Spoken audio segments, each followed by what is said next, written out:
소상공인들의 피땀 눈물, 사장님들의 고민을 다 가져가! 사장님들의 고민과 애환을 모조리 가져가고 싶은 수호천사 CCBB 김용명입니다. 제가 천사라면 이제는 거의 한 날개씩을 담당하고 있는 좌날개, 우날개 계신 분들 있습니다. 알아서 자기소개 부탁드리겠습니다. 네, 안녕하세요. 저는 서울 강서구에서 요가원을 운영하고 있는 변지성입니다. 네, 안녕하세요. 대한법률구조공단 전징백 변호사입니다. 야, 우리 이 왼쪽 날개, 그 다음에 오른쪽 날개 너무 든든합니다. 그런데 이런 말 하기 좀 그렇긴 한데 우리 너무 자주 봐서 이러다가 세 명이서 하나 법률구조공단은 아니더라도 법무법인 진백 이런 거 이름 괜찮네. 법무법인 진백 괜찮은데요? 일단 큰일 나고요.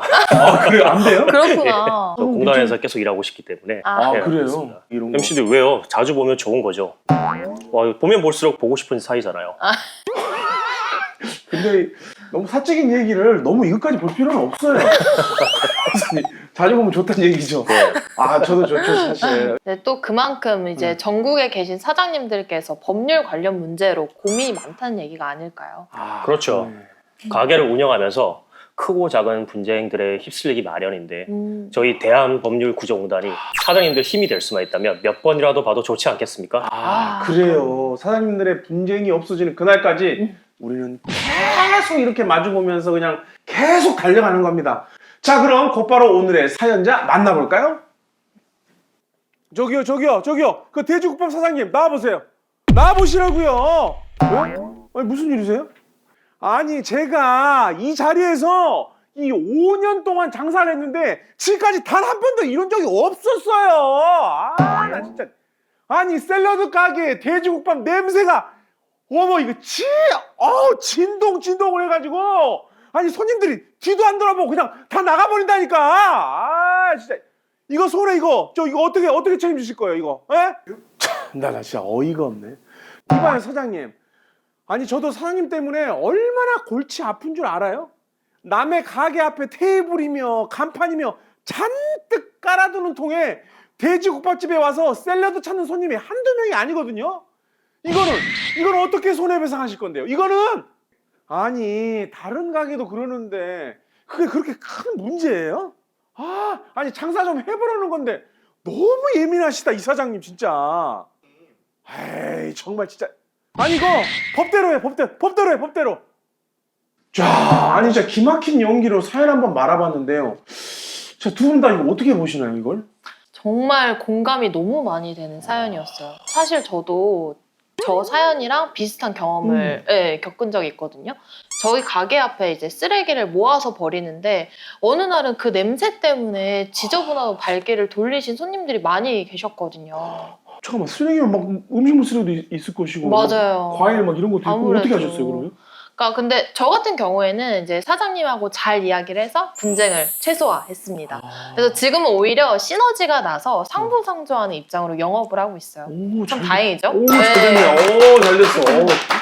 네, 정말 현명하신 대처입니다. 이와 반대로 앞선 사연은 정말 안타깝습니다. 방금 사장님 말씀처럼 분쟁이 생긴 가게와 서로 협의점, 합의를 찾으신다면 최고의 상황이거든요. 그런데 사실 그게 현실적으로 쉽지는 않습니다. 저도 처음에는 사실 당황스럽고 어떻게 이거를 잘 해결해 나갈 수 있을까 고민이 진짜 많았거든요. 근데 다행히도 좋은 사장님이셔가지고 이야기로 풀 수 있어서 정말 다행이었어요. 네, 근데 사실 사연자 분처럼 대화만으로 해결이 어려운 일들이 많이 있을 수 있잖아요. 특히 냄새나 소음 이런 걸로 인해서 이제 손님이 줄어든다면 매출에 큰 타격이 있을 수밖에 없으니까 이럴 때는 변호사님 어떻게 해결해야 될까요? 우선 소상공간 영업 분쟁 사례는 크게 세 가지 정도로 추려볼 수 있겠습니다. 첫째, 인접하는 가게에서 발생하는 냄새, 소음, 진동 등의 소위 물리적 방해가 있고요. 둘째, 상가 건물의 복도, 계단 등 공용 부분 침범으로 인한 영업 방해입니다. 마지막으로 셋째, 동종업계 입점으로 인한 매출 감소 등이 있겠습니다. 하나씩 천천히 살펴보겠습니다. 우리 사장님들 이해를 돕기 위해서 비유를 해볼게요. 만약 여러분이 집에서 주무시는데 네. 위층에서 밤이면 밤마다 쿵쿵 흔들고 피아노 치고 노래 부르고 그러는 거를 낮에는 상관이 없는데 층간소음 이거 너무 싫은데 이거. 게다가 환기시키려고 창문을 열어두면 아래층에서 담배 냄새가 스멀스멀 올라오는 거죠. 와, 이거는 진짜 비흡연자 입장에서는 진짜 견디기 힘든 고통이거든요, 사실. 이거 저 만약에 이게 저였다면은 진짜 이거 못 참고 가서 이야기했을 것 같아요. 네. 아저씨 여기 담배 좀 그만 피우시라고. 이 담배 냄새가 이거 배관 타고 이렇게 올라온다. 그리고 왜 밤마다 노래를 그렇게 부르는 거냐. 아니 나는 뭐 노래 못하는 줄 아냐. 그러면서 계속 연마 하! 이렇게 부르면 사실 이런 분쟁이는 아니지만 여러분들 예를 들자면입니다. 예. 이런 분쟁이 이러면 더 커지기밖에 안 될 것 같은데 안 그래요? 왜 지금 가만히 생각해보니까 지금 말씀하신 두 가지 모두 가게를 운영하면서 생기는 분쟁들과 비슷한 점이 있네요. 네, 하지만 이 역시 상가 건물 임대차 보호법의 보호를 받을 수 있지 않을까요? 아쉽게도 상가 건물 임대차 보호법으로 냄새, 소음, 진동으로 인한 문제를 직접적으로 해결하기는 어렵습니다. 하지만 방법은 있습니다. 오. 그건 바로 민법 등 다른 법을 활용해 대응하는 방법인데요. 여러분 혹시 수인 한도라는 말 들어보셨습니까? 나는 그 카드 한도 참는 거에도 한도가 있다, 한계가 있다, 뭐 이런 건가요, 그러면? 맞습니다. 오. 법원은 이런 분쟁 사안에서 그 피해가 사회 통념상 일반적으로 참을 수 있는 한도를 넘었는지 판단합니다. 왜 이런 것을 판단할까요? 아무래도 참을 수 있는 한도를 넘어서 법적으로 문제가 생겼기 때문이 아닐까요? 네, 맞습니다. 좀 더 정확하게 이야기하면 법원은 이러한 분쟁이 발생했을 때 그 피해가 사회 통념상 일반적으로 참을 수 있는 한도를 넘었는지를 기준으로 피해 여부 등을 판단합니다. 만약에 수인 한도를 넘는 피해가 입증이 된다면 먼저 임차인인 사장님들은 문제 해결을 요구하기가 좀 수월해집니다. 아니 그러면 한도를 초과해야 이게 문제가 해결되는 건가요, 그러면? 왜냐하면 네. 설명을 드릴게요. 임대인은 민법에 따라서 임차인이 계약 기간 동안 상가를 목적에 따라서 사용 수익하는데 필요한 상태를 유지해줄 의무를 부담하기 때문인데요. 여기에는 제3자, 즉 가해 임차인의 방해 행위를 제거할 방해 제거 의무도 포함된다고 보시면 쉽습니다. 따라서 피해 임차인은 임대인에게 옆 가게의 소음 진동으로 영업에 중대한 방해를 받고 있으니 임대차 계약에 따라 문제를 해결해달라고 법적으로 요구하실 수 있습니다. 그럼 문제가 생겼을 때 이제 임차인끼리 싸울 게 아니라 법에 의거해서 이제 임대인과 먼저 의논을 해보고 조치를 취하는 게 맞다라는 말씀이신 거죠? 네, 맞습니다. 문제가 생겼다고 해서 무작정 사장님들끼리 대면해서 싸울 필요가 없습니다. 그렇죠. 오히려 감정적으로 이야기를 나누다 보면 좋게 해결될 것도 안 좋은 방향으로 흘러갈 수도 있겠죠. 그렇지. 임대인과 함께 해결해 나가는 것이 좋은 방법이 되겠습니다. 그런데 제가 이 시집이별을 진행하면서 항상 느껴지는 건데요. 이러한 권리를 수월하게 행사하려면 당연히 그에 해당한 증거 같은 게 있어야 될 것 같은데요. 우리 MC님도 이제 완전 분쟁의 달인이 되셨네요. 혹시 지금이라도 변호사 해보실 생각 없으십니까? 없습니다. 그냥 없던 일로 하도록 하겠습니다. 예. 예, 저도 없던 일로 하겠습니다. 사장님들을 보호하는 방패는 제가 되는 걸로. 이제 그럼 그 증거라는 것은 결국 직접 촬영한 뭐 사진 같은 것들이겠네요. 사진 좋죠. 다만 소음이나 냄새 같은 부분은 카메라로 담을 수 없잖아요. 그렇죠. 단순히 시끄럽다, 냄새가 심하다 이런 것들은 주관적 호소에 불과하고요. 객관적 데이터, 특히 수치가 들어간 객관적 데이터를 확보하기 위해서 가장 좋은 방법으로는 뭐 구청 같은 행정기관에 지금 이러이러한 분쟁이 있습니다. 측정을 좀 해주십시오. 측정을 요구하는 방법이 있겠습니다. 또 마치 일기장을 쓰듯이 받은 피해를 구체적으로 육하 원칙에 따라서 기록하시는 것이 도움이 되고요. 가해 임차인과 임대인에게 피해 사실을 알리고 시정을 요구하는 내용의 내용 증명을 보내시는 것도 추천드립니다. 거기에다가 추가로 매출 하락 증거도 필요하겠죠. 피해를 입고 있는 사실과 냄새로 인해 손님이 줄어들었다는 걸 증명하기 위해서 뭐 예를 들어 포스 매출 변화 등도 확보를 하시고요. 직원, 인근 다른 상인, 고객들이 불편을 호소한 내용이 담긴 사실 확인서 등도 받아두시는 걸 추천드립니다. 아, 그렇군요. 아무래도 이제 냄새나 뭐 진동 같은 경우에는 카메라에 담기가 사실 쉽지 않잖아요. 보통은 이제 증거를 다양하게 확보를 해야 하는 게 좋은 방법일 것 같네요.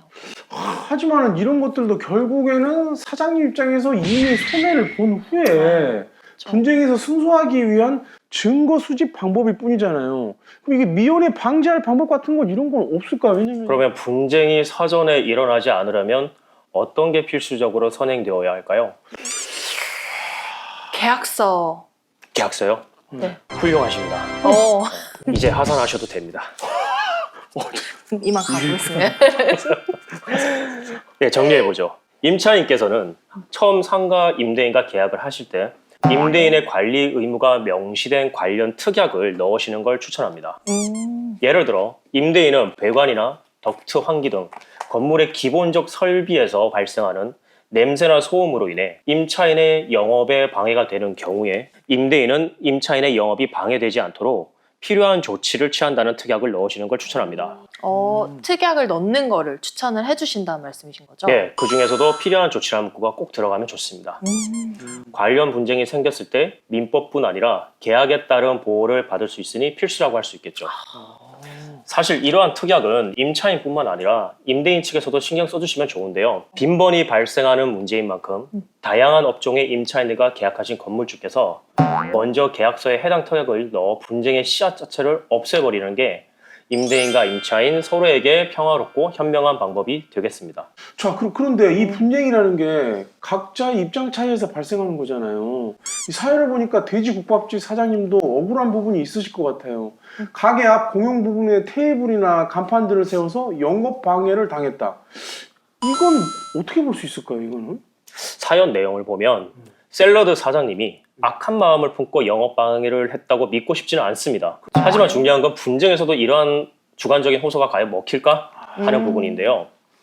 공용 부분을 테이블이나 천막, 간판 등으로 무단으로 점유해 다른 상가 임차인에게 피해를 발생시킨다면 법적으로 문제될 수 있습니다. 그럼 대체 우리 사장님은 어떻게 해결하신 건가요, 그러면? 사실 임차인끼리 대화로 해결하는 거 오해 소지가 있을 것 같아서 제 경우에는 이제 임대인분께 도움을 청해서 함께 협의를 했습니다. 임대인과 함께요? 이게 네. 어떤 말이지 이게? 임대인분이 중간에서 잘 조율을 해주셨죠. 그러니까 사실 만약 임차인들끼리 직접적으로 얘기했다가 분쟁 생겼으면 제가 여기 시시비비보다 먼저 변호사님을 찾아뵀을지도 모르는 일입니다. 현명하십니다. 사장님 말씀대로 소송이 아닌 당사자끼리 해결할 수 있다면 그 상황이 가장 좋습니다. 그렇군요. 그렇다면 만약에 우리 저기 변지성 씨께서 잘 해결했다 하셨지만 한 건물 내 동종업계 중복 입종으로 인해 예를 들어서 분쟁을 발생했을 시에는 어떻게 하면 좋을까요? 사실 동종업종이 입종하는 것이 법으로는 문제가 없는 건가요, 그게? 우리 사장님 생각에는 어떠세요? 글쎄요. 두 업체가 이제 동시에 들어왔다면 모를까. 원래 장사하시던 사장님 입장에서는 굴러온 돌이 박힌 돌을 빼내는 일이 생길 수가 있으니까. 게다가 이제 제가 그 박힌 돌 입장이라면 너무 화가 날 것 같아요. 아무래도 동종업 입점으로 인한 분쟁의 원인 대부분이 사장님 말씀하셨던 매출 감소 때문이겠죠. 그렇죠. 하지만 안타깝게도 이거는 원칙적으로 불법이라 보기 어렵습니다. 정말 그러면 이게 뭐 어떻게 보면 영업 방해 일종인가요? 동종업종이라는 이유 자체만으로 문제 삼기는 원칙적으로 어렵습니다. 왜냐하면 원칙이라는 건 자유 경쟁이니까요. 그러네요. 그렇죠. 옆 가게랑 업종이나 메뉴가 겹친다든지 그런 사정만으로는 원칙적으로 법적으로는 문제가 되기 어렵습니다. 다만 최초 상가 분양 계약서, 현재 임대차 계약서 등의 동종업종 제한에 대한 조항이 있을 경우 이야기는 달라집니다. 만약 위 계약서들에 동종업종 입점 제한 등의 특약이 만약 있었다면 당연히 문제가 됩니다. 그렇죠. 이 경우 저희 대한법률구조공단의 도움을 받아보시는 걸 강력 추천드립니다. 근데 자유 경쟁이라는 건 이해를 했어요. 근데 만약에 이제 경쟁을 넘어서 영업 방해까지 가면 어떡하나요? 뭐 예를 들어서 뭐 확성기나 마이크 같은 거 차고 뭐 저 가게 말고 우리 가게로 오세요 막 이렇게 홍보를 할 수도 있잖아요, 사실. 사장님께서 말씀하신 거 그거는 더 이상 동종업계 문제가 아니라 민사, 형사상 법적인 문제가 될 수 있습니다. 실제로 의도적으로 줄 서 있는 손님들을 채간다거나 소문을 내고 리뷰를 테러하고 영업 방해를 했던 사장님들도 계십니다. 하지만 이는 중대한 범죄가 될 수도 있기 때문에 이 영상을 보고 계신 사장님들께서는 절대 따라 하셔서는 안 됩니다. 그렇죠. 그리고 관련 피해를 입으신 사실이 있다면 언제든 저희 대한법률구조공단을 찾아주세요. 시기와 질투 때문에 장사를 방해하는 건 조금 저는 좀 너무 잔인한 것 같기도 해요. 그죠? 너무 옳은 말씀입니다. 관련 용어로 카니발리제이션이라는 말이 있어요. 칸이 뭐라고요? 신제품이 기존 제품의 매출을 깎아먹는 현상, 즉 동족을 해치는 카니발리즘에서 유래한 용어인데요. 이 카니발리제이션과 반대되는 개념이 있습니다. 우리가 흔히 쓰는 단어인데 맞춰보시겠어요? 카니발 믹스9? 아니죠. 우리 시너지 아닌가요? 와, 사장님 저보다 더 잘하십니다.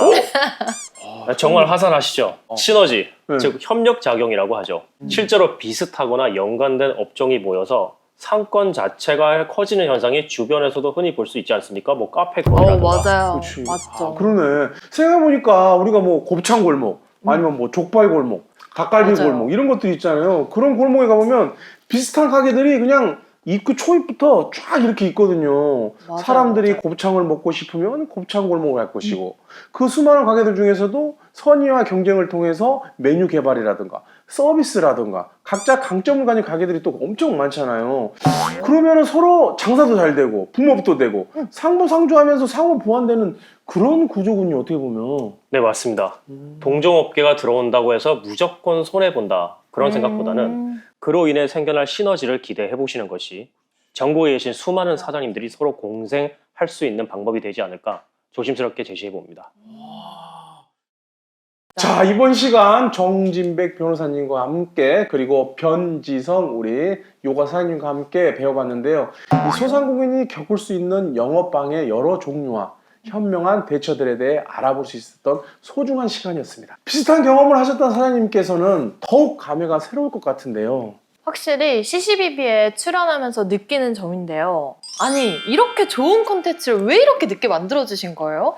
아니, 그리고 우리 변호사님들은 도대체 어디 숨어있다가 이제 나오신 거죠? 조금이라도 더 유익한 정보 알려드리기 위해서 그동안 경험들을 쌓느라 시간이 좀 걸렸습니다. 그랬군요. 그래도 CCBB를 기회로 이렇게 나오게 되었지 않습니까? 무엇보다 전국에 18개의 지부, 42개의 출장소가 있는 저희 대한법률구조공단에 방문하시면 더 자세한 상담을 하실 수 있습니다. 상담 콜센터 국번 없이 132번입니다. 예. 네. 자, 너무 늦을 필요도 빠를 필요도 없습니다. 지금 이 순간에도 CCBB를 기다리는 사장님들이 계시니까요. 저희는 항상 좋은 주제, 정보 가지고 여러분들 찾아뵈면 되는 거겠죠. 자, 지금까지 CCBB의 수호천사 김용명, 왼쪽 날개 변지성. 오른쪽 날개 정진백이었습니다. 다음 시간에 만나요. 안녕!